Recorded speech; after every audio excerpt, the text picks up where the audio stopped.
Bonsoir, c'est le grand direct sur les antennes d'Azur TV, 18h30, 19h30, 1 heure d'information avec au sommaire ce soir la campagne des municipales à Marseille. Bruno Gilles sera notre invité, il est candidat dans le 3e secteur.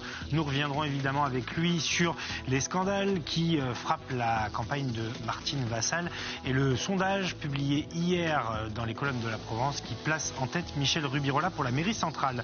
L'aéroport de Nice accélère, 79 destinations disponible à partir du 1er juillet. Le terminal de va rouvrir entièrement. Nous en parlerons également dans cette émission pour faire le point. Réouverture très attendue par le milieu économique notamment. Et puis, large partie consacrée évidemment à l'appel du 18 juin, 80 ans. Le général de Gaulle depuis Londres qui tonne la résistance française.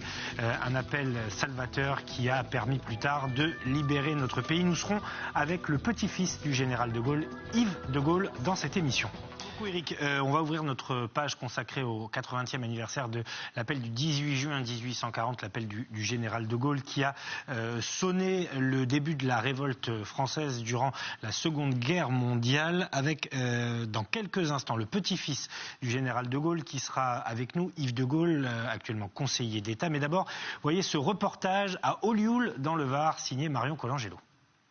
Quoi qu'il arrive, la flamme de la résistance française ne doit pas s'éteindre et ne s'éteindra pas. Demain, comme aujourd'hui, je parlerai à la radio de Londres. C'était il y a exactement 80 ans. Le général de Gaulle lançait son appel du 18 juin. Depuis Londres, il exhorte les Français à poursuivre le combat face à l'occupant nazi durant la Seconde Guerre mondiale. Depuis, la France se souvient chaque année de cet appel. Dans les communes, les autorités se rassemblent pour commémorer cet acte d'union de la nation, comme ici à Olioul. L'occasion cette année de célébrer 3 anniversaires. D'abord, c'est l'année de Gaulle. C'est l'année de Gaulle parce que c'est des dates. C'est le 130e anniversaire de sa naissance, le 50e anniversaire de sa mort et le 80e anniversaire, et ça c'est l'élément majeur pour notre pays, le 80e anniversaire de l'appel du 18 juin 1940, cet appel qui a été fondateur des valeurs de la résistance française et lesquelles valeurs de la résistance française sont ensuite devenues les valeurs de notre République à travers le programme de la résistance française et les jours heureux. Une commémoration en présence de l'association varoise de l'appel du 18 juin qui présente actuellement dans la commune la plus grande exposition de France sur le général de Gaulle. Cette exposition représente plus de 70 panneaux. On a mis plus d'1 an pour la réaliser. On a voulu que ça... Il y a 3 périodes. Bien sûr, la jeunesse du général de Gaulle. Bien sûr, le fameux 18 juin, qui est important. Et aussi la présidence du général de Gaulle qui avait, dans le monde entier, il avait un aura que peu ont eu.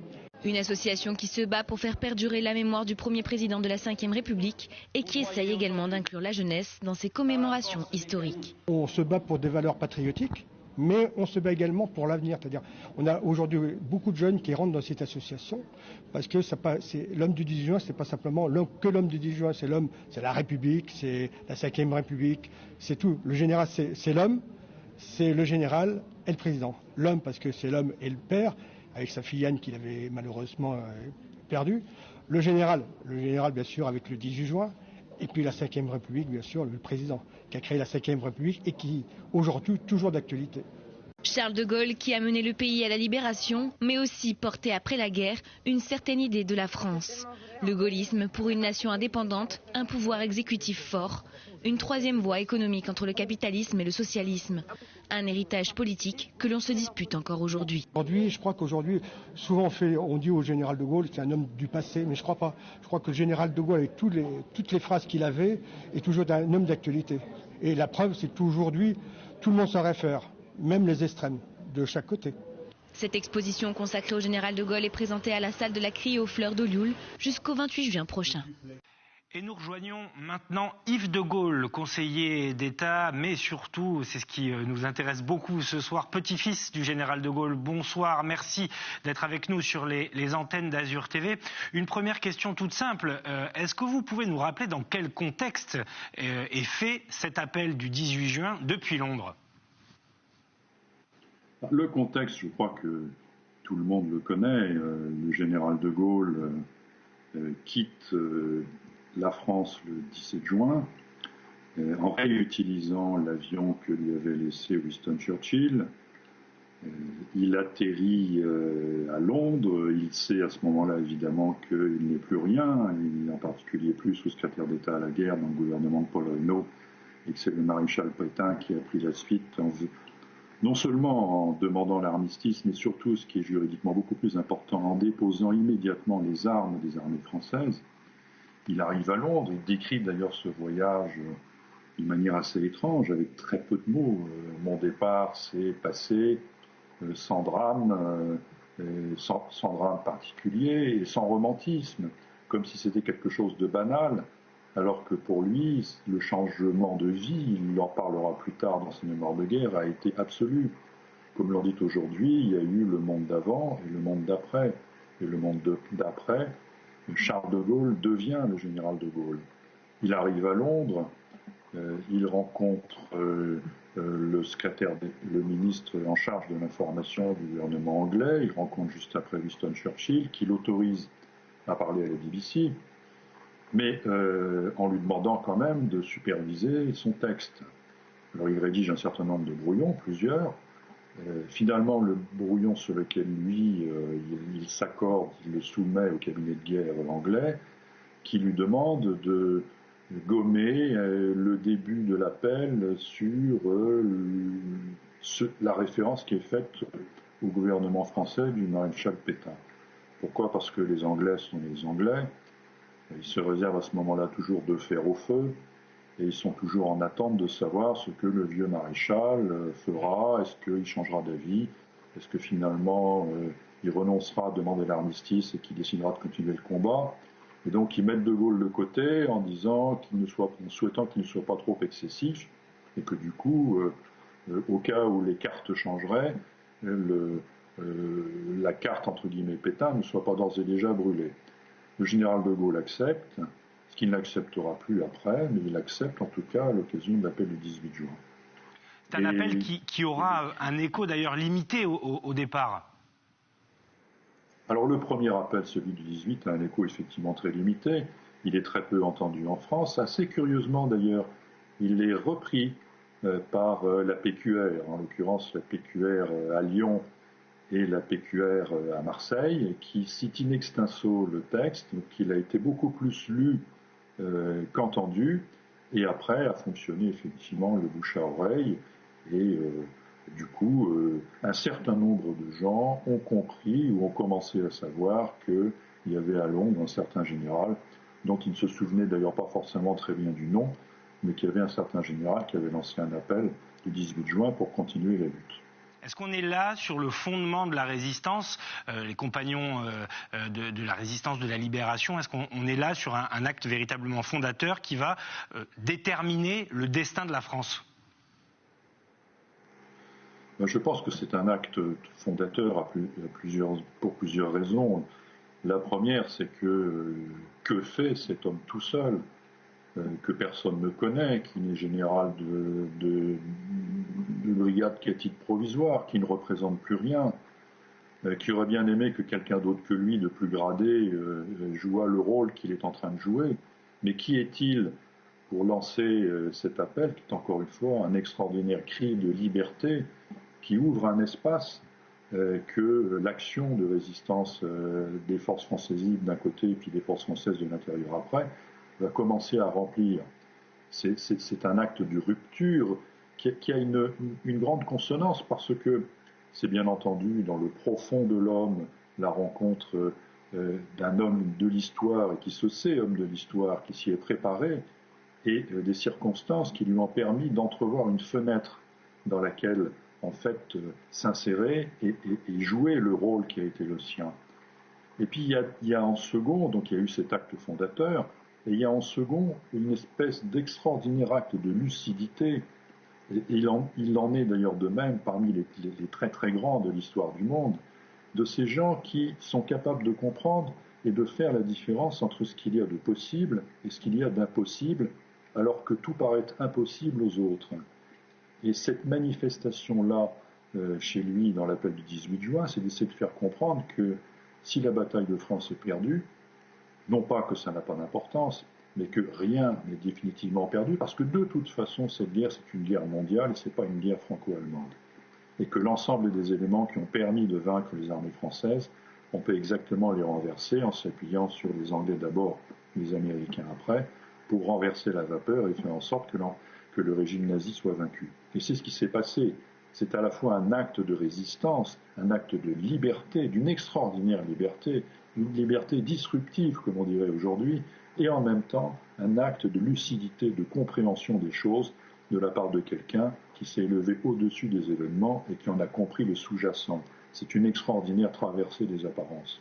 En tout cas, c'est aussi un point de départ pour cette fameuse résistance qui sauvera la France et qui a eu beaucoup de relais en région Provence-Alpes-Côte d'Azur. Il y a des hauts lieux de la résistance chez nous. On ramène un peu aussi cette histoire à notre histoire locale, mais le général a été entendu en région sud Provence-Alpes-Côte d'Azur. Il a été entendu. D'ailleurs, on s'éloigne un petit peu dans le temps, mais je crois qu'il faut aussi rappeler une deuxième chose qui n'est pas toujours bien comprise aujourd'hui et qu'on ne cite pas assez souvent. Mais si la France a été présente aux côtés des Alliés, dans le camp des vainqueurs d'un côté, si elle fait partie du Conseil permanent, du Conseil de sécurité en tant que membre permanent, c'est aussi pour une raison qu'on ne cite pas souvent. Vous parlez de la Provence, mais quand le maréchal de Lattre a débarqué en Provence, il avait autour de 250 000 soldats français. C'était la première force militaire, relativement aux Anglais et aux Américains, qui débarquait en Provence, mais loin devant les autres. Il remonte effectivement le Rhône et en cours de campagne de France, il rejoint la 2e division blindée. Dans le même temps, Charles de Gaulle, qui a fait libérer Paris et qui commence à contrôler et à mettre à son service l'ensemble des mouvements de résistance, demande à beaucoup de ces résistants de s'engager dans les forces françaises libres. Tant et si bien que, lorsque l'armée française, et je dis bien l'armée française, franchit le Rhin pour pénétrer en territoire allemand, et franchit le Rhin d'ailleurs, contrairement aux souhaits des Américains qui ne le voulaient pas. Ça en dit long d'ailleurs, cet événement, sur les rapports que de Gaulle pouvait entretenir avec les Américains. Mais quand l'armée française franchit le Rhin, elle est riche, entre guillemets, Charles de Gaulle le dit dans ses mémoires de guerre, elle est riche de 15 divisions de combat. Il faut bien se rendre compte que ces 15 divisions de combat, ça représentait la 2e force militaire sur le territoire allemand, derrière évidemment les Américains, mais devant les Anglais qui n'en alignaient que 12. Et c'est ça aussi, les forces françaises combattantes, lorsqu'elles étaient sur le territoire allemand en 1945, représentaient la 2e force de combat des Alliés. Je mets de côté évidemment les armées de l'URSS. Ça aussi, c'est quelque chose d'important. Vous avez suivi, j'imagine, les commémorations depuis Londres où le président Macron a fait plus qu'acte de présence d'ailleurs, a représenté évidemment notre pays. Vous avez souvent dit que le président Macron était peut-être aujourd'hui celui qui incarnait le mieux le gaullisme. Le gaullisme, cette vision de la France, l'indépendance de notre pays, une forme de 3e voie aussi économique. Aujourd'hui, tout le monde se dispute cet héritage. Depuis cet appel, ces actes héroïques, sa gestion du pays plus tard a laissé un héritage qu'on se dispute encore aujourd'hui. Écoutez, c'est assez normal, l'héritage du général de Gaulle, celui de son action et de sa pensée, il est si important, il nous surplombe tellement qu'il est assez logique que chacun puisse vouloir en revendiquer un petit morceau. C'est normal, dans toutes les églises, les fidèles sont ce qu'ils sont, ils viennent comme ils veulent, même si parmi eux, il y en a qui sont assez peu légitimes à vouloir s'en réclamer. C'est comme ça. C'est bien, quelque part, parce que ça veut dire que le général de Gaulle a bien laissé la trace qu'il a voulu laisser et qui a été la sienne. Et évidemment, c'est triste, voire lamentable, quand cet héritage est revendiqué par un mouvement ou un rassemblement, peu importe la manière dont on l'appelle, et son ou ses dirigeants qui sont tout à fait à l'opposé de ce qu'a été la pensée du général de Gaulle et l'action du général de Gaulle, et qui, je dirais, même en plus, n'ont pas, au moment où le général de Gaulle existait, n'ont pas hésité à vouloir l'assassiner plusieurs fois. Mais c'est comme ça, c'est la vie politique, on ne peut rien, on ne peut pas l'empêcher. La beauté de la République est qu'elle permet à tout le monde de s'exprimer, même si, dans certains cas, les références que certains utilisent sont totalement illégitimes.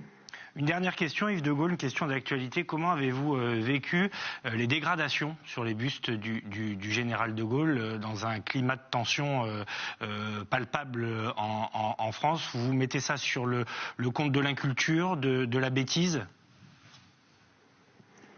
J'allais dire un peu tout, de l'inculture, parce que s'il y a bien eu un chef d'État en France qui a décolonisé 14 pays d'Afrique, en plus de l'Algérie, c'est le général de Gaulle, personne d'autre. Donc une inculture profonde, et puis une bêtise absolue. Mais vous savez, la bêtise, on n'y peut rien. Moi, je cite toujours, peut-être à tort, mais après tout, c'est malheureusement très vrai, ce que disait Nietzsche quelque part, la bêtise humaine, elle est insondable. Donc on n'y peut rien, c'est comme ça. Merci beaucoup Yves de Gaulle. Je renvoie à votre ouvrage dont on avait parlé sur Azur TV, Ma République, apocryphe de Charles de Gaulle, aux éditions de l'Observatoire, qui est un livre véritablement fascinant où vous vous mettez d'une certaine façon à la place de votre grand-père. Et je le conseille parce que je l'ai lu et qu'on en avait discuté ensemble. Et on appréhende parfaitement, en tout cas, ce qu'était le gaullisme, ce qu'était Charles de Gaulle, à ne pas manquer le plus grand homme en France du XXe siècle. Merci beaucoup, Yves de Gaulle. À très bientôt sur les antennes d'Azur TV. À très bientôt, merci. Au revoir. Voilà, Yves de Gaulle donc, qui nous a accordé cet entretien. Bon. Difficile de passer après le petit-fils du général qui parle très bien de son grand-père, mais très clairement l'héritage est revendiqué à droite comme à gauche. Oui, jusqu'à Jean-Luc Mélenchon. Jusqu'à Jean-Luc Mélenchon, voilà, tout à fait. Qui est sorti en se réclamant non pas du général de Gaulle, mais un certain nombre des volets historiques qu'il a portés. Mais moi, pour en avoir discuté avec Jean-Luc Mélenchon, par exemple, je sais qu'il connaît beaucoup des discours du général de Gaulle, ce qui peut paraître surprenant. Et si vous regardez bien, même lorsqu'il est en meeting, Jean-Luc Mélenchon, écoutez bien la tonalité qu'il a ou qu'il essaye d'avoir dans la voix et la gestuelle, vous verrez que c'est à s'y méprendre par moment. Alors, ça peut être pris pour du marketing politique, mais il y a ça. Alors, il y a la dénonciation évidemment du Rassemblement national, on l'a compris entre les lignes de votre interview avec Yves de Gaulle, mais voilà, Marine Le Pen s'est rendue sur l'île de Saint, vous savez, sous les huées. Voilà, toute la classe politique se raccroche au mythe, à la légende de Charles de Gaulle. Et finalement, on voit bien que Emmanuel Macron, au-delà de tous les anniversaires, est également en campagne politique parce que, évidemment, il sait que l'ombre tutélaire du grand chêne, du grand Charles, est complètement utile dans un pays précisément qui cherche des repères en ce moment, qui est plutôt dans la fracturation que dans l'unité nationale, alors que le président de la République ne cesse d'en appeler à l'unité nationale. On va voir ces images à Nice de la commémoration officielle au pied de la statue du général de Gaulle, qui était organisée, donc cette commémoration en fin d'après-midi, avec les anciens combattants, les représentants des associations, les représentants de l'armée, beaucoup de monde, évidemment pour rendre hommage donc dans le quartier de la Libération, le bien nommé où trône cette statue du général. Je vous propose d'écouter deux interviews réalisées sur place par Marie Giusto pour terminer cette émission, qui reviennent évidemment sur l'immensité de la personnalité du général de Gaulle. Dans les Alpes-Maritimes, cet appel a levé la mobilisation de nombreux résistants. Et le théâtre des Alpes-Maritimes a été le théâtre de grandes batailles, en particulier la bataille de Lotion à la fin de la guerre, où la première division française libre s'est illustrée face aux troupes allemandes. Et il ne faut pas oublier aussi que la Provence a été le théâtre d'un débarquement important, le 15 août, qui est souvent occulté par rapport au débarquement de Normandie. Mais le débarquement de Provence a été une opération franco-américaine et les troupes françaises se sont très largement illustrées dans la reconquête du sud de la France. C'est toujours important d'avoir un travail de mémoire et de transmission vers les plus jeunes. Il ne faut jamais oublier d'où l'on vient, ce qu'on a pu faire et l'énorme élan de solidarité qui existe en France et on l'a encore vu pendant ces périodes difficiles. Donc Il est bien aussi que lors de cérémonies, on puisse remettre tout ça au goût du jour. C'est dommage qu'on ne puisse pas avoir plus de jeunes, mais chaque année, normalement, on a beaucoup de jeunes pour essayer de mettre un peu plus de liens et de transmission de notre manière d'être résistant. Voilà les 80 ans de l'appel du général de Gaulle. Avec cette très belle photo, hein, évidemment, qui est l'enregistrement du 18 juin. Et pour la petite histoire, mais vous le savez sans doute, en fait, il n'y a pas énormément de gens qui ont entendu cet appel, en direct, en tout cas, comme on dirait aujourd'hui, mais il est devenu quand même légendaire. Ouais, et beaucoup de ce que disait Yves de Gaulle, hein, beaucoup de lecteurs l'ont lu dans la presse quotidienne régionale le lendemain, notamment en Provence. Voilà. Donc c'est ce que nous disait Yves de Gaulle tout à l'heure. On va accélérer un peu parce qu'on est pressé par le temps. Je voulais quand même vous montrer ce reportage à Nice. On termine avec un peu de culture. Le lien avec le général de Gaulle est pas tout trouvé, mais lui qui était un homme de culture apprécierait certainement de voir les danseurs et les danseuses de l'Opéra de Nice reprendre du service, non pas sur les planches, mais en plein air. Vous pouvez les admirer jusqu'à ce week-end, tous les midis. Ça se passe du côté du kiosque à musique à Nice. Et aujourd'hui, c'est Alexis Ricard qui s'y est rendu. Ils sont une douzaine de danseurs et de danseuses concentrés pour ces classes de danse au jardin Albert Ier à Nice. La moitié de la troupe du ballet de l'Opéra de Nice a quitté le studio pour venir sous le kiosque à musique. Au programme, 1 heure d'assouplissement et d'exercice. Les passants curieux viennent assister à ce spectacle.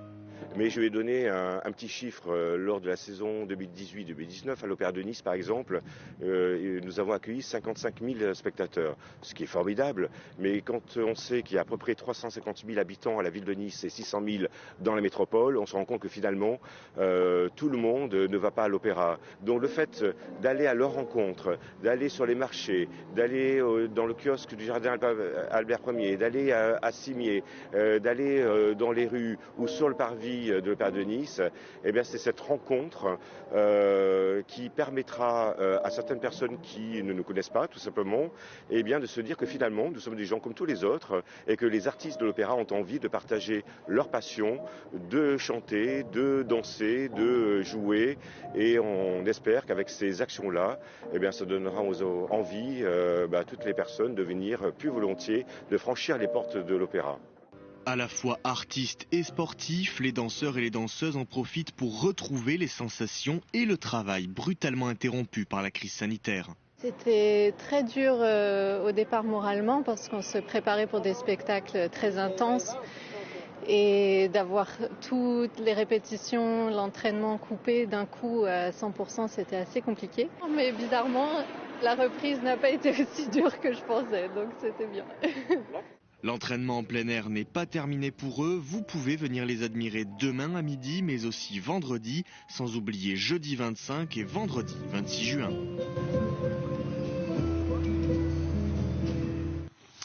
Et la recette en 4e vitesse ce soir, pain perdu par le chef Nicolas de Cherchy du restaurant L'Oasis à Mandelieu sur le domaine de Barbossy. Voilà comment bien terminer ce grand direct en nous mettant en appétit. Merci Eric. Merci Nicolas. On se retrouve demain, 18h30, 19h30. Le grand direct sur les antennes d'Azur TV. Merci aux équipes techniques, Sébastien Lyotard, Grégory Favot, Théo Sarfati, Fabrice Justo et Philippe Caudet. Très bonne soirée, rendez-vous demain.